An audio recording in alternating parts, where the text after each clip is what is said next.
You bought a TRICO High Mileage wiper blade. Now what?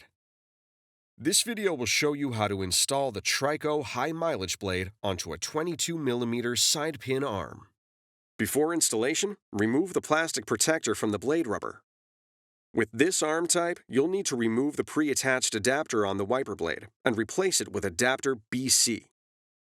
Identify the release tab for the pre-attached adapter. Press the tab down with your thumb while pushing the pre-attached adapter back toward the release tab.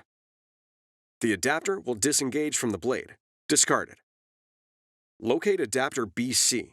Lower adapter BC into the cavity in the top of the blade.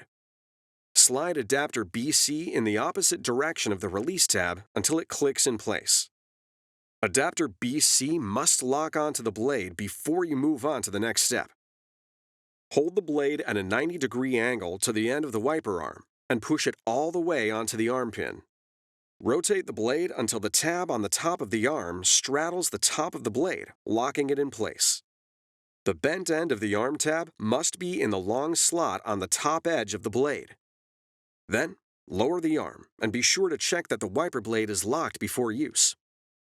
It's that easy. Now you're ready for the road ahead.